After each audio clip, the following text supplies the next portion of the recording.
Welcome to Coffee with the Sarlos. We are your hosts of the show, Karen and Kelly Sarlo. Whether you're struggling with grief or you just need answers, we connect you with spirit to find relief, clarity, and direction in life. We can help you move forward. Hi, Kelly. Hi.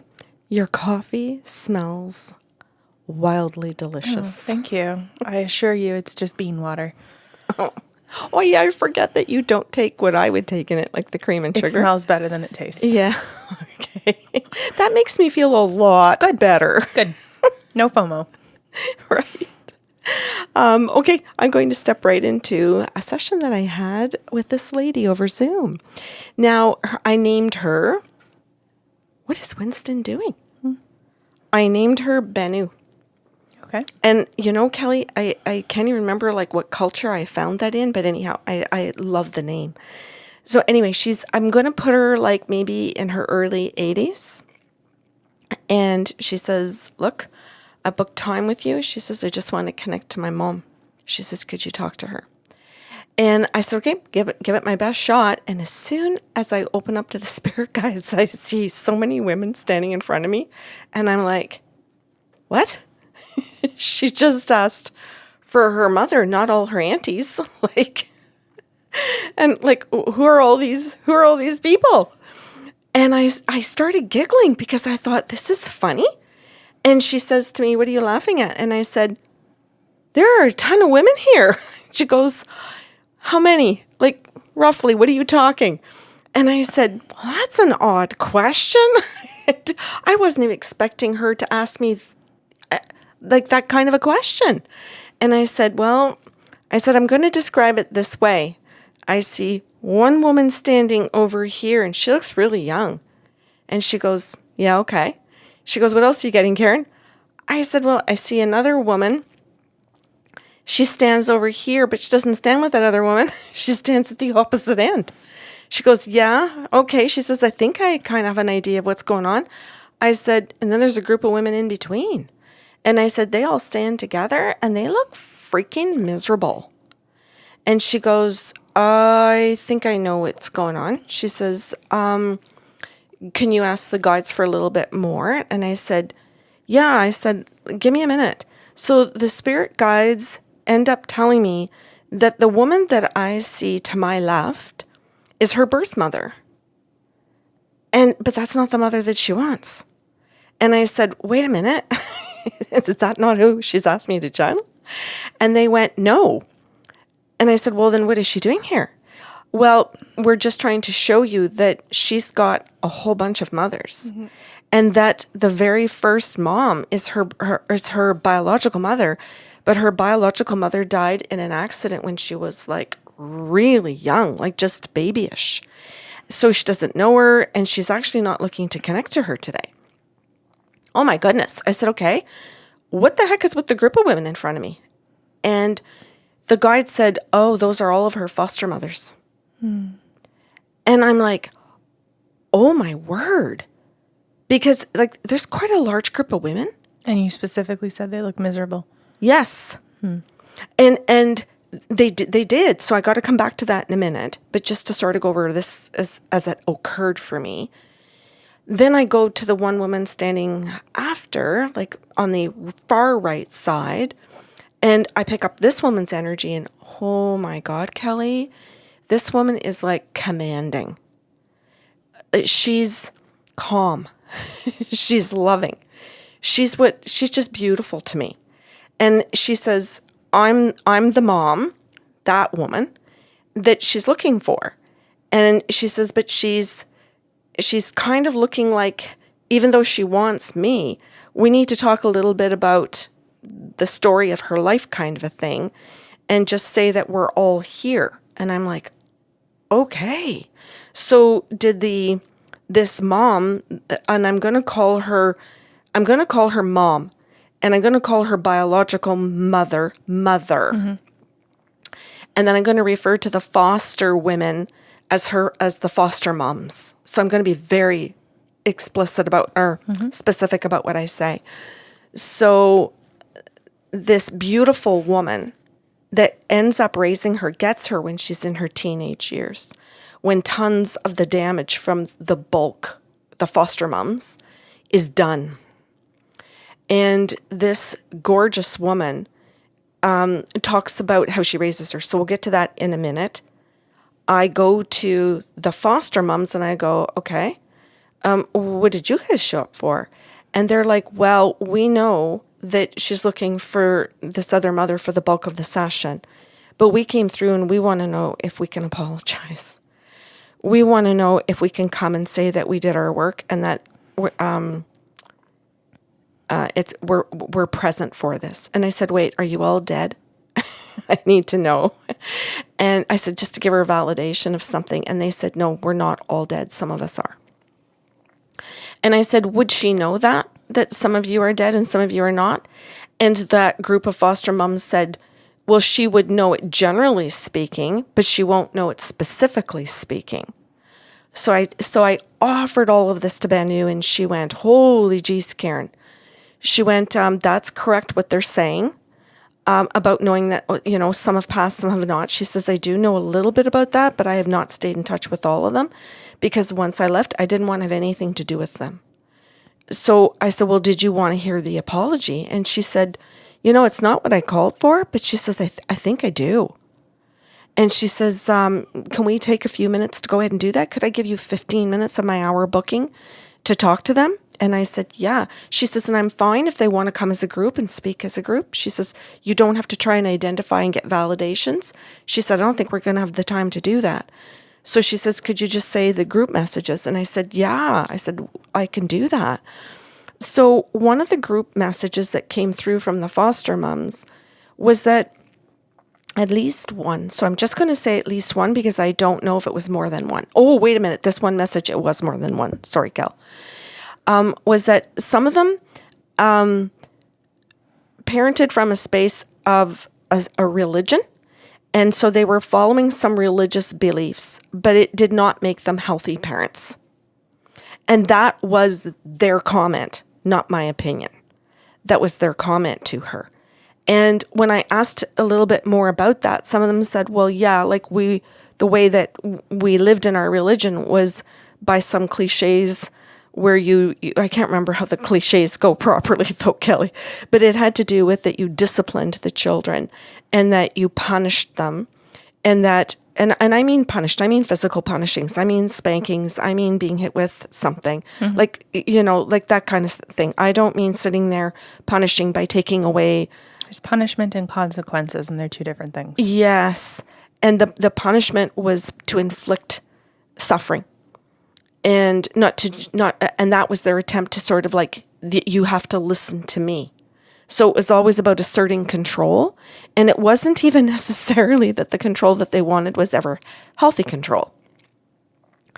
So they came through to say that some of them said that the reason that they became foster moms was because of the money. And this is, I really want people to hear this because they might sit there and go, ooh, that's just disgusting, and get super judgy. And some of the moms said, no, like we were poor. Like we were really hardworking people. We were very desperate. And we knew that if we took children in, and they said, in our religious group told us that if we took children in, we'd have help with our farms. We'd have help with the kids. As the kids grew older, we'd have more stronger help, right? More ability to buy more animals to be able to achieve more financial success. And they said, we were also told things like that if we did stuff like that we'd be giving them a good life because they would learn discipline, they would learn structure, they would learn routine, they would learn responsibility. Like they said, like it was really presented in some really good ways. And so we set out with these really good intentions, or what we thought were, but also what was underneath it was that we needed financial help. We needed the hands on the farm to do the work. So we thought we're doing it because it's going to serve us to raise these kids, but we're also going to help these kids. And boy, it for some of them, it just went sideways. And I want to be specific because some other people listening to this might go, well, I did the same thing, or my parents did, and it actually worked out really well. Yeah. No. Punishment doesn't work out well for anyone. Yep. You all end up in therapy or with unhealthy coping mechanisms or shadow addictions. Punishment never works out well. You can still be accomplished in life. You can still be a shining member of society and not be healthily functioning. So discipline and routine are good things by nature, but when they are enforced or thrust upon you with force, right? Like, this is not doing good for someone. Yeah. Yeah. So there were moms that came in to say, I learned that. But I didn't learn it on earth. I didn't apologize on earth. I never called up or tried to reach this child through the agencies that we found them, because they knew they put that child back into that agency. So because of the way that she tried to assert her individuality in all of these foster homes, she was always put back in as a problem child. And she looked at me and she went, wow. She said, this is way better than I thought this session was going to be. She says, because never in a million years did I ever think that I was going to hear from these foster moms that what they did was actually wrong, that what they did was actually unethical, that what they did was selfish, that what they did, in complying with some of their religions was unhealthy, was damaging to me. She said they just put me back into the homes that I was the one that was a problem, not them. And they tried to prove it by saying they had all these other children. I was the problem child. It isn't us, it's her. And of course, these agencies believed it was her because they did have all these other children. And the other children were just more compliant. Okay, so let's talk about that, because people survive in different ways. Yes. Right? In order to get what we want, we all have instincts that allow us to achieve it. And for some people, it's a lot of assertiveness. They go directly towards the thing that they want or need, right? And it sounds like that's very much what, I forget her name. Banu did. That was her instinct, is to assert. And then you've got individuals who go to compliance, right? And others who go towards competency. So understanding and figuring things out. And none of them by nature are bad or good. They're all adaptive measures. But when you stick 9 compliant individuals together and one assertive person, the assertive person looks out of line. That's not actually a problem per se, but they're using it as false information or false data, right? To quote unquote prove their point. Thank you. Yeah. And I can only imagine her relationships onward were extremely difficult because all she's living with is the story of you're the problem. Yes. When she's not. No, and even when mom comes into the picture as like when she's in her teens, that's a very difficult thing to undo or uproot within someone when you have lost your foundation. So mother was lost, family of origin was lost. All kids do is make sense of their world by internalizing that it must be something wrong with me, and all human or adults have done for her is prove to her you are the problem. I'm angry. It's fair that you're angry. Yeah, because that innocence is lost through no fault of her own, and then everything else gets robbed. And I appreciate that you just voiced, I'm angry. Yeah. I love your 2 words, because many people listening to this may hear you say, I'm angry, and be shocked. That's fine. And I'll say this, I also have compassion for all those foster people. They lived in a time, Banu's in her 80s. Yes. So these foster parents lived in a time where they were following guidelines from systems, organizations, institutions that they trusted, right, to be guiding them well. They were doing maybe compliance as well, right, to figure out, okay, how do we live? And research back then didn't necessarily know how important it was to have warmth, to have that cloth on the mother, if we go back to, Sarlos studies, to actually understand that humans need warmth and not just stuff and things and discipline, right? So yeah, they were living by a completely different standard than we understand today. So there is compassion for what they did, and there's anger at the fact that that person's life was very much taken from them. So in her, and thank you again for explaining that. So in her session, the group of moms come in to say that since they've passed over, and for the ones who are still alive on earth, it's just simply their souls that are coming in to say their apologies and to acknowledge what they've done, to acknowledge the lies that they said, the gaslighting that they did to protect themselves. They acknowledge all of those things to her, and she just sat in front of me and went, oh my goodness, I needed this. She said, I came here just to hear from Mom, but she says, I needed this group of women more than I ever knew. She said, does it make sense to you that I feel like my brain is unraveling, Karen? And I said, oh, that's often how I describe it, is that it really feels like somebody's taking, like a ball of yarn and pulling it apart and taking the knots out slowly, gently, and kindly pulling out the knots, stretching out the little piece of yarn, and then taking your ball and rolling it. Very big difference between unraveling and untangling. Yes. I think untangling is a very intentional thing. Yeah. And unraveling is more of that okay, everything's kind of, an overwhelm of emotions. Yeah. I'm out of control. Right. Okay, fair enough. Fair enough. I like that too. Geez, you're giving everybody lots of food for thought. Thanks. Yeah, thank you.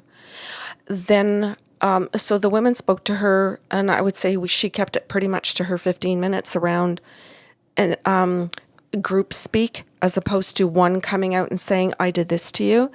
They all kind of came through to say, we are the ones that gaslit the agencies to say that you were the problem, never us. Never the siblings, no matter what you had spoken to them about, saying what had happened to you in this home, you were always returned, and the family, the adults were always believed.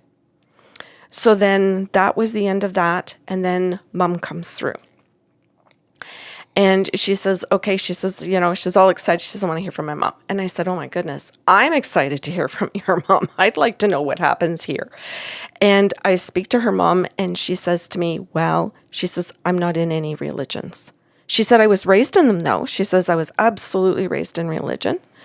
And she says, but as I went through my own life, she says, I really fell in love with what's called the virtues. And she goes, I didn't really know what they were. Like, I didn't sit down, take out a book, and look at what virtues were, get the definition. She says, that's not how my life went. She said, I just went through life and decided that I really admired certain things in people.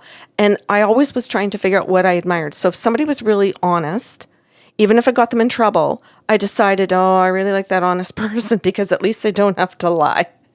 And if they don't lie, they're trustworthy. So, okay, I like honesty and trustworthy. And she says, and then I realized after, when I learned about virtues, I realized those were two. So she said, I didn't go study them and then try and live them. I watched what I liked in other people, and then I figured out what that was, and that became the focus of my life and how I lived it. She said, so by the time Banu came to me, she said, I had already been along in that kind of journey. So when she arrived at my home and I saw how totally damaged she was, she said, I just went back to telling the truth. I went back to all these things that I refer to as being simple. And she says, so I would always say to her, it's okay, just go to simple, just tell me the truth. Like this, and we'll work it out together. We'll talk about it. We'll sit down at the table and have a discussion. She says she always brought it back to sitting down and being able to talk through anything. And I said, okay. So I tell Banu this, and she said, yes. She said, that is exactly right, no matter what I did.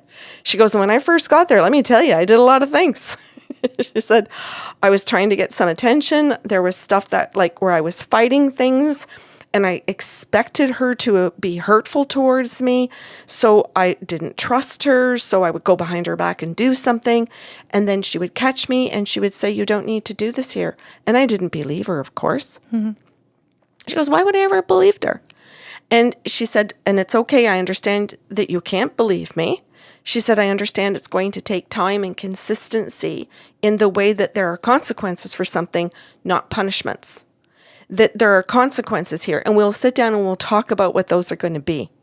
And sometimes you're even going to be asked to pick your own consequences. And sometimes you can't. They're going to be given to you because that's what happens in life. You can't go up to a police officer and say, I choose my own consequences. Mm-hmm. Society's going to give them to you. So you have to understand that sometimes you don't get to choose your own. But sometimes you do. You can sit in a relationship and say, hey, if you do this, the consequence is I'm going to feel like that and I'm going to behave this way towards you. And we're going to talk about some of those. But she said, Mom sat down and was willing to talk about it no matter what. And even when the police brought her home, she would still sit her down and say, okay, there's a consequence I have no control over because this is what you did. And the legal system says this is the consequence. It's beyond my control at this point. That's something you have to learn. So now how are we going to help you move through what that consequence is? And how can we make sure that you learn that we give you enough safety so you don't have to do that again? Why did you do that? So then she would be able to sit there and say, well, I did that because I thought you wouldn't. And I thought, well, and this in the past happened to me. And then Mom would say, okay, but that doesn't happen here. Well, how was I ever supposed to know that? That's what she would say. How was I ever supposed to know that? And she said, because of course you would never know it because you didn't ask. But of course, Banu, why would she ever ask? She goes, well, why would I ask? And so her mom had to go, oh my God, I have to be 10 steps ahead. It's like she had to think in ways that she would never even think of treating her. Mm-hmm. To be able to go, oh my God, okay, my head doesn't go in that way because I'm living my life this way. How do I build a bridge for her between what she's been living to these virtues? And so slowly over time, Mom was responsible in so many ways for figuring out how do I create all the steps and give her a process in the in between? And the one thing that she learned was the consistency and how important the consistency was and how important the communication was, how important asking questions were. And she kept saying, oh my God, that is my mom. Because she would look at Banu and go, okay, if you just did this and you assumed that, then I didn't ask you the right question. And so Banu started learning, oh my God, everything is not all my fault when it goes wrong. This mom is accepting some responsibility because she's saying, oh geez, I just didn't ask you the right question. Which I think is one of the best parts of this podcast that I love the most, that I wanted to share with people the most, was the fact that this mom sat there and took responsibility for the fact that if something's not going right here, did I miss a step in the process of teaching? Did I miss an opportunity to ask a question? Could I change my questions to create a better process, to create a better communication between the two of us, to get my child to think differently? Gold. Mm-hmm. And I say gold, I know you've said to me before, I sporadically throw the word gold in my conversations. Mm-hmm. And I know that I do when it's something that I value, because to me, like, gold is that highest level of value.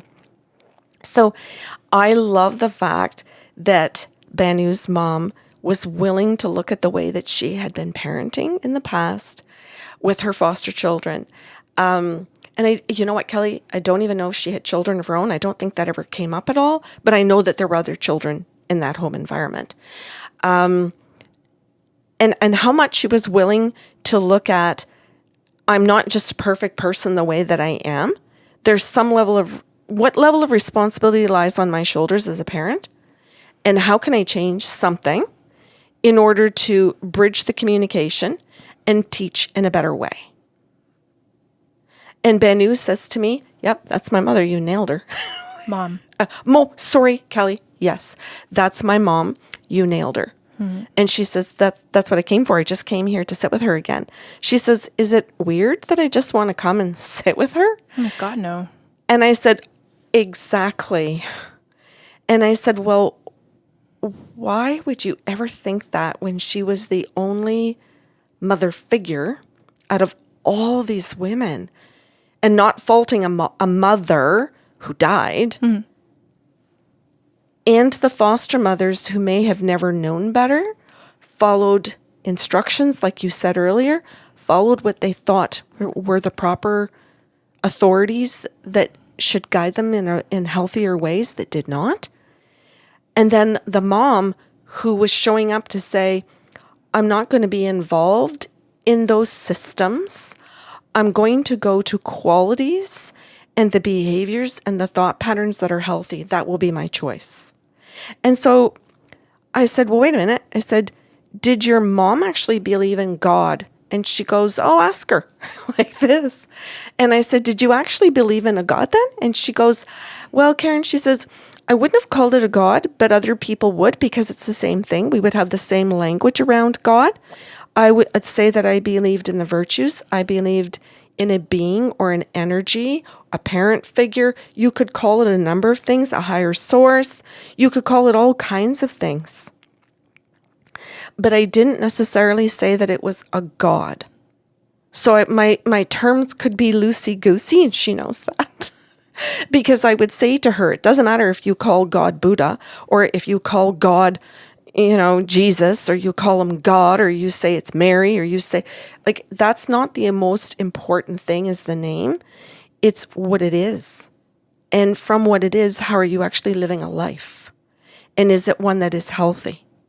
That was the standard. And it was like, and that was your road there, and how you live your life. And so Banu says to me at the end of the session, she said, wow. She said, it was so beautiful to hear from Mom. And she says, it was wonderful to hear that my mom was just standing there, witnessing it all. And she says, I think I'd like to come back now. She says, because she wasn't even on my radar when I booked the appointment. And she says, but I think I'd like to come back and talk to Mother and just see how, or what she'd like to say to me at another time. So her session ended going back to Mom, where her mom just said, I'm proud of the way that you've lived your life and the way that you've chosen to model the best of me as mom, that you took some of the qualities of the foster mothers that you thought you could, but that you also learned from the foster mothers all the things that you would never do to your own children. And that you would never do to a partner, you would never do to the people in your community, that you just would not do. She said, I'm proud of you for looking at the positives or the healthy and the unhealthy, and that equally you can learn from both. Lovely. Thank you for listening to Coffee with the Sarlos. If you enjoyed the show today, please be sure to subscribe on your podcast platform and leave a review. New shows will air every other Saturday.